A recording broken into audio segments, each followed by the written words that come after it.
आप सब लोगों को पता है कि आज 4 अगस्त 2021 से SSC CHL के एग्ज़ाम स्टार्ट हुए हैं और शिफ्ट 1, शिफ्ट 2, शिफ्ट 3 इनकी ग्राउंड रिपोर्ट मैं ऑलरेडी आपको दिखा चुका हूं और जो एस्पिरेंट्स थे उनकी सबकी जो भी सुनाया उन्हीं के जो उन्होंने बोला वही सब सुनाया आपको। तो अब उन सबको मिलाकर सारे क्वेश्चंस को कंपाइल कर कर आया हूँ मैं और सारे क्वेश्चन जितने भी आए हैं शिफ्ट में वो सारे क्वेश्चंस मैं आपको बताऊंगा। सबसे पहले तो आपको बता दूं कि जो ये एग्ज़ाम था ये सबने बताया कि इजी टू मॉडरेट था, कोई मुश्किल नहीं था। अगर अलग अलग टॉपिक वाइज बात करें, सब्जेक्ट वाइज बात करें, तो अगर इंग्लिश की बात करें तो इंग्लिश तो सबने बताई बहुत ईजी थी कि बहुत ईजी इंग्लिश आई हुई थी।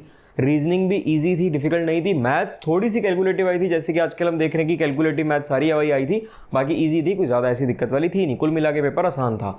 और जो जीके है, जीके में करंट से भी थे क्वेश्चन और स्टैटिक से भी थे। करंट 2 से 5 सवाल थे और जो एक करंट के सवाल थे ना ये मोस्टली थोड़े पुराने थे। मतलब वैसे क्या होता है, लेटेस्ट सवाल बहुत ज़्यादा लेटेस्ट सवाल नहीं थे, ये 6 महीने पुराने थे। यानी कि हम कह सकते हैं कि अक्टूबर से लेकर के मार्च तक के सवाल थे।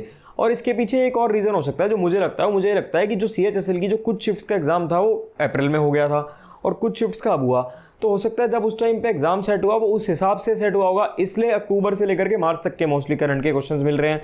अब वो एग्जाम पोस्टपोन हुआ तो वो एग्जाम नया थोड़ी ना बनाया होगा, हो सकता है वही एग्जाम रहा हो, मतलब जो ऑलरेडी बना चुके होंगे वो एग्जाम। खैर जो भी रीज़न रहा, ये मेरी सोच है, हो सकता है सबकी सोच अलग होगी। अब मैं आपको बता देता हूँ कि क्या क्या क्वेश्चन आए थे। मैं कोशिश करूँगा कि आपको सारे क्वेश्चन बताऊँ। सबसे पहले अगर स्टार्ट करें तो जो जीके का पहला क्वेश्चन मुझे मिला कि इंडिया में कॉमनवेल्थ गेम्स कब हुई थी रिसेंटली, तो वो 2010 में हुई थी और वो दिल्ली में हुई थी कॉमनवेल्थ गेम्स। उसके बाद जो अगला क्वेश्चन, जितने क्वेश्चन होंगे सारे बताऊंगा। कॉरल ड्रॉ एक सॉफ्टवेयर है, कंप्यूटर से रिलेटेड बहुत क्वेश्चंस पूछे गए हैं। कॉरल ड्रॉ सॉफ्टवेयर के बारे में पूछा गया कि कॉरल ड्रॉ जो है ये किस टाइप का सॉफ्टवेयर है, तो इसका आंसर है कि वेक्टर ग्राफिक्स एडिटर है ये।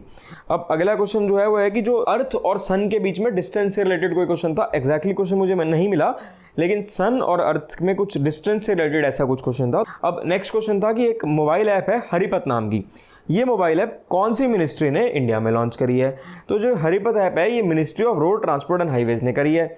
अब एक क्वेश्चन जो ये सारे क्वेश्चन वो हैं जो मुझे उन एस्पिरेंट्स ने बताया, मैं सब नोट करके लाया था। तो एक उन्होंने बताया कि सक्षम गवर्नमेंट स्कीम से रिलेटेड एक क्वेश्चन आया हुआ था।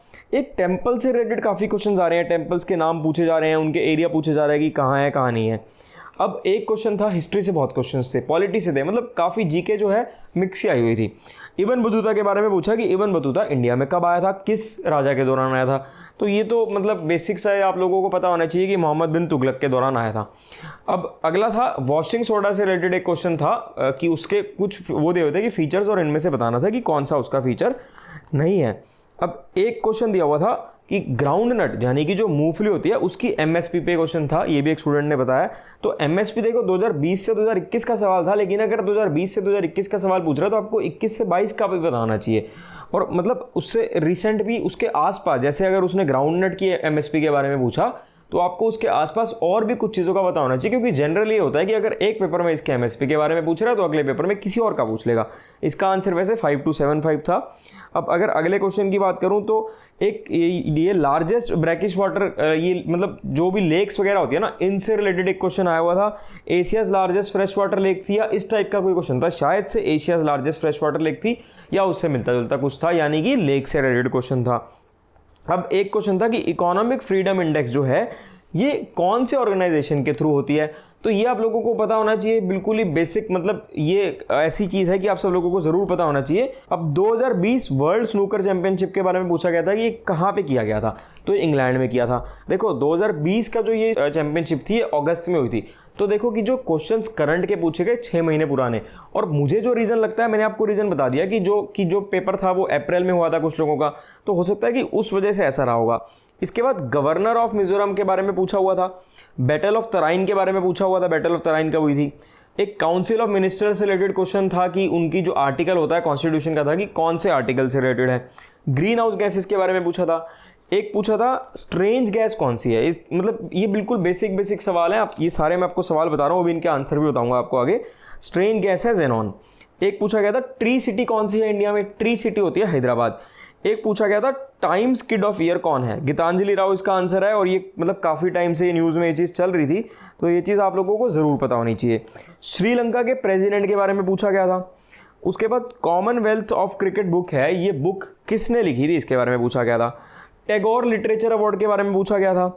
अब अगर और नोबेल प्राइज़ के बारे में पूछा गया था, एक ये पूछा गया था कि एक नोबेल प्राइज़, एक जो 3 लोग थे, ऑल्टर, माइकल हेप्टन एंड चार्ल्स, इन्होंने मतलब कंबाइन कुछ करा था, किस चीज़ से रिलेटेड किया था, तो वो उनको जो नोबेल प्राइज़ मिला था वो क्या किया था। तो जो इसका आंसर है इन्होंने हेपेटाइटिस सी वायरस, इनकी जो हेपेटाइटिस सी वायरस है इसकी खोज करी थी। अब एक पूछा गया था कि कैल्शियम सल्फेट हेमीहाइड्रेट, ये कैल्शियम सल्फेट हेमीहाइड्रेट किसका नेम है, मतलब कि इसका अगर कॉमन नेम की बारे में बात करें तो क्या होगा, तो ये प्लास्टर ऑफ पेरिस होगा, पीओपी होगा।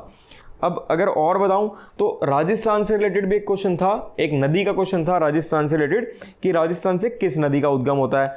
तो भाई ये मतलब कोई बहुत ज़्यादा, देखो जीके थोड़ी सी तो दिक्कत आती है लोगों को, लेकिन कोई बहुत ज़्यादा हटके सवाल या कुछ ऐसा नहीं आया हुआ था, और बाकी के जो 3 टॉपिक्स हैं वो तो इजी आए हुए थे। अब डाउन सिंड्रोम के बारे में पूछा हुआ था कि ये किस टाइप की डिजीज़ है। जैसे आपने देखा होगा कि जितने भी एस्पिरेंट्स का मैंने वो डाला था उन सब ने लगभग यही क्वेश्चंस बताए थे। तो डाउन सिंड्रोम जो है ये जेनेटिक डिजीज़ है। अब ये जो जैसे मैंने आपको काउंसिल ऑफ मिनिस्टर का बताया, तो इसका जो क्वेश्चन ये था कि जो प्रेसिडेंट होता है ना, कि इनकी एक वो होती है कि मतलब एडवाइजरी कमेटी वगैरह होती है, तो उससे रिलेटेड क्या कि कौन सा आर्टिकल होगा, तो वो आर्टिकल 74 होता है उसका कि मतलब राष्ट्रपति को सलाह देने के लिए मंत्रिपरिषद होगा, इस टाइप का क्वेश्चन था। तो उसका आंसर आर्टिकल 74 है। अब एक वर्मन वंश था, उसके बारे में पूछा गया था कि वो कहाँ कौन से एरिया में उनका राज था, तो इसका आंसर असम था। अब ये पूछा गया कि दिसंबर 2020 तक ओलंपिक का जो मतलब इंडिया में जो ओलंपिक के मैक्सिमम जो मेडल्स आए हैं वो किस स्पोर्ट से आए हैं। तो ये देखो, ये थोड़ा बहुत करंट से रिलेटेड भी पूछ रहे हैं, जैसे कि ओलंपिक्स अभी चल रहा है तो हल्का फुल्का उससे रिलेटेड पूछ लिया, यानी कि 5-6 महीने पुराना। अब बैंकिंग से रिलेटेड कुछ क्वेश्चंस थे, एक तो एसबीआई के हेडक्वार्टर के बारे में पूछा हुआ था इन्होंने, एक इन्होंने पूछा हुआ था कि एचडीएफसी बैंक है उनके एमडी और सीईओ कौन है। तो ये मतलब ये ऐसी चीज़ें हैं जो काफ़ी न्यूज़ में रहती है, तो आपको पता होना चाहिए कि शशिधर जगदीशन है इनके एमडी एंड सीईओ। अब एक पूछा हुआ था कि माउंट मेरापी कहाँ पर स्थित है, कौन से एरिया में है, तो ये देखो ये दूसरी कंट्री का हो गया, इंडोनेशिया में है ये। फर्स्ट लोकपाल ऑफ इंडिया के बारे में पूछा गया था कि फर्स्ट लोकपाल ऑफ इंडिया कौन थे। मिडनाइट सन किस कंट्री को कहा जाता है, नॉर्वे। उसके बाद राजभाषा आयोग के पहले अध्यक्ष कौन थे, भाई उनके अध्यक्ष बाल गंगाधर खरे थे ये। और आर्टिकल 81 के बारे में, यानी कि मिक्स क्वेश्चन आ रहे हैं। आर्टिकल 81 के बारे में पूछा गया था, अभी आपको मैथ्स इंग्लिश सबके बताऊंगा। अब पूछा गया कि भारत की जो पहली ट्रांसजेंडर यूनिवर्सिटी है उसकी स्थापना कौन से राज्य में की गई। कंप्यूटर से रिलेटेड काफी क्वेश्चंस आए हुए थे, एक तो वो सॉफ्टवेयर का आया था, मैंने आपको बताया। प्रिंट की कमांड का उन्होंने पूछा, मिनिमाइज की कमांड का पूछा, काफी सारे थे। तो प्रिंट की कमांड तो बेसिक सा Ctrl+P होता है, सब लोगों को पता ही होगा। अब नीति आयोग के बारे में पूछा गया, नीति आयोग से रिलेटेड क्वेश्चन था। उसके बाद पहला मैंने आपको लोकपाल तो बता ही दिया कौन थे, फर्स्ट लोकपाल ऑफ इंडिया के बारे में पूछा गया था, तो जस्टिस पिनाकी चंद्र घोष थे। अब ये पूछा गया कि ये जो मेंस की जो क्रिकेट होती है, मेन क्रिकेट होती है, इसमें अंपायरिंग करने वाली, या तो क्वेश्चन ये था कि अंपायरिंग जिसने करी उसमें मैच किस किस के साथ था और कौन थी, दोनों में से कुछ एक था। तो जो कौन थे वो तो क्लेयर पोलोसेक थे, और जो मैच था वो इंडिया वर्सेस ऑस्ट्रेलिया का था। ये था जब इंडिया मतलब मेंस क्रिकेट में अंपायरिंग करने वाली पहली फर्स्ट फीमेल थी ये। उसके बाद एक बिहू फेस्टिवल होता है, उसके बारे में पूछा गया कि कहाँ मनाया जाता है। तो ये बहुत ही मतलब ये बेसिक सी चीज़ है, असम में मनाया जाता है। टैगोर अवार्ड मैं आपको बता ही चुका हूँ। उसके बाद और football federation of India, football federation of India के चेयरमैन के बारे में पूछा गया, प्रफुल्ल पटेल हैं, बीच में काफ़ी समय से न्यूज़ में भी था ये। अब आंध्र प्रदेश के हाई कोर्ट के चीफ जस्टिस के बारे में पूछा गया, चीफ जस्टिस कौन है, ये जस्टिस श्री जितेंद्र कुमार महेश्वरी हैं। अब ये पूछा गया कि जो पानीपत, जो थर्ड बैटल ऑफ पानीपत हुई थी वो किन किन के साथ हुई थी, तो ये अहमद शाह अब्दाली और मराठा के साथ हुई थी। ड्राई आइस के बारे में पूछा गया था कि ड्राई आइस किसे कहा जाता है। उसके बाद प्रेशर का एसआई यूनिट, देखो एसआई यूनिट भी बहुत, वैसे तो बहुत इजी होता है, आपको सिर्फ आधा घंटा लगेगा इस सब पढ़ने में, लेकिन बहुत इंपॉर्टेंट होता है, पास्कल होता है इसका आंसर। उसके बाद फाइनेंस कमीशन से रिलेटेड पूछा गया था कि कौन सा आर्टिकल है, तो आर्टिकल 280 है उसका।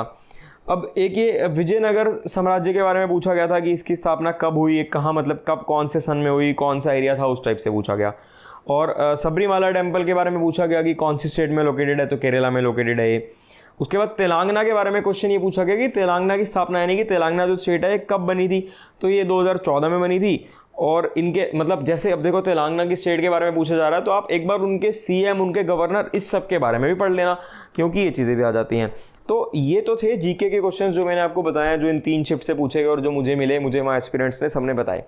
अब जीके के बाद अगर हम बात करें इंग्लिश की, तो इंग्लिश बहुत बेसिक था, इंग्लिश में कुछ भी ऐसा नहीं आया हुआ था, बिल्कुल ही इजी चीज़ें आई हुई थी। देखो मैं बता देता हूँ क्या क्या चीज़ें आई थी। एनक्रोच एंटोसाइनो में आया हुआ था, वियर्ड आया हुआ था, बहुत ही बेसिक है, बहुत सिंपल है। वाइल्ड अगर मैं स्पेलिंग में बात करूँ तो torch, advice, instruction, feature, accommodation, ये सब स्पेलिंग्स में थे। अब अगर इडियम फ्रेजेस की बात करूँ तो जो मिले, टू लीव इन लर्च था एक, तो a shot in the arm था, ये थे। एक बायलिंगुअल का भी, बायलिंगुअल से भी रिलेटेड था, कुछ कंप्लाई से रिलेटेड था। इडियम्स में रेड इन द फेस था। और मतलब बहुत इंग्लिश तो इतनी आसान थी यार। अब ये देखो ना, टॉर्च की स्पेलिंग, इंस्ट्रक्शन की स्पेलिंग, फीचर की स्पेलिंग, बहुत ही बेसिक इंग्लिश आई हुई थी। इंग्लिश में कुछ भी ऐसा नहीं था कि जो तंग करे आपको। और रीजनिंग की बात करें तो रीजनिंग में देखो काउंटिंग ऑफ फिगर से भी क्वेश्चन थे, कैलेंडर से भी क्वेश्चन आया हुआ था इस बार। जबकि कैलेंडर से हम देखा जाता है कि मतलब कई बार नहीं भी आता है कैलेंडर से क्वेश्चन, लेकिन इस बार कैलेंडर से भी क्वेश्चन था। बहुत ही बेसिक चीज़ होती है, आप पढ़ सकते हो। मैंने अपने चैनल पर वीडियो डाली हुई है, मेरी आपको प्लेलिस्ट में जाओगे, अगर रीजनिंग नाम की प्लेलिस्ट होगी उसमें मिल जाएगा कैलेंडर, वो पढ़ोगे तो कभी भी सवाल गलत नहीं करके आओगे। अगर मैथ्स की बात करें तो मैथ्स जो सब लोग बता रहे थे कि मैथ्स थोड़ी सी कैलकुलेटिव आ रही थी, लेकिन जो क्वेश्चंस मैंने देखे मुझे कुछ ऐसा डिफरेंट लगा नहीं उसमें। क्वेश्चंस तो सारे इजी ही दिखे, और हालांकि बहुत इजी क्वेश्चंस दिखे। जैसे एक तो ज्योमेट्री से रिलेटेड कुछ क्वेश्चंस आए होते हैं, कुछ ट्रिकी, देखो थोड़े बहुत ट्रिकी तो आते हैं, हर एग्जाम में आते हैं। एक मैंने क्वेश्चन देखा, जो बच्चे ने बताया कि रेशो से था, जैसे A:B की रेशो दी हुई है, B:C की रेशो दी हुई है, A:B:C की रेशो क्या होगी। बहुत बेसिक है रेशो का। मेरा आप प्लेलिस्ट में जाकर रेशो का फर्स्ट चैप्टर, जो पहली वीडियो है रेशो की, वो उठाकर देखो, उसी में आपको मिल जाएगा। उसके बाद इस टाइप के क्वेश्चन देखिए, x+1x अगर ये है तो x² + 1/x² क्या होगा, या x³ + 1/x³ क्या होगा। बहुत बेसिक होता है। मतलब मैंने आपको ट्रिक्स वगैरह बता ही रखे हैं सारे। और टाइम एंड वर्क से भी क्वेश्चन था, प्रॉफिट लॉस से, मतलब मिक्स टाइप का, जैसे एक इजी टू मॉडरेट एग्जाम होना चाहिए वैसा ही एग्जाम था। एक इस टाइप का क्वेश्चन था कि A एक टैंक को इतने घंटे में फिल कर रहा है, B उसी टैंक को इतने घंटे में एम्प्टी कर रहा है, तो जब दोनों मिलकर काम करेंगे तो कितने घंटे में वो टैंक फिल हो जाएगा। कुल मिलाकर कुछ बहुत ज़्यादा हटके नहीं आया। थोड़ी सी ज्योमेट्री प्लस ट्रिको के क्वेश्चंस भी दिखने को मिले बच्चों ने जो क्वेश्चंस बताए।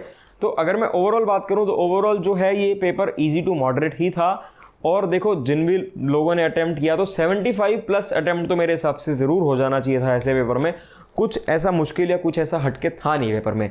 ये तो थी आज 4 अगस्त की बात। अब से हम कोशिश करेंगे कि डेली जितनी भी शिफ्ट हो रही हैं सारी शिफ्ट्स का एनालिसिस करें, और एंड में शाम को कंप्लीट जितने भी क्वेश्चंस आए वो सब आए। अब ये सारे क्वेश्चंस आपको बता दिए हैं। अगर आप लोग जानना चाहते हो कि एग्जैक्ट प्रॉपर क्वेश्चन जानना चाहते हो कि क्या क्या क्वेश्चंस थे और उनका सॉल्यूशन जानना चाहते हो, तो कमेंट कर देना। कोशिश करूंगा, अगर आप लोगों ने मतलब ज़्यादा से ज़्यादा लोगों ने अगर कमेंट करी और ज़्यादा लोगों की डिमांड आई तो कोशिश करूंगा कि अगर 1 से 2 घंटे में उस पर भी मैं वीडियो बनाकर डाल दूँ। बाकी कोई भी दिक्कत हो तो भाई कमेंट में पूछ लेना, आपको रिप्लाई ज़रूर मिलेगा। हमारा टेलीग्राम चैनल है, इंस्टाग्राम चैनल है, इंस्टाग्राम आईडी है, वो सब आप लोगों को हमारे लिंक डिस्क्रिप्शन में मिल ही जाएंगे सारे, आप सब लोगों को पता ही है। और जिन लोगों ने अब तक चैनल को सब्सक्राइब नहीं किया, प्लीज़ चैनल को सब्सक्राइब कर दो ताकि आपको ये सारी इन्फॉर्मेशन मिलती रहे। ज़्यादा से ज़्यादा लोगों को शेयर करो और अब आपको डेली सारा एनालिसिस मिला किएगा। चलो मिलेंगे फिर अगली वीडियो में।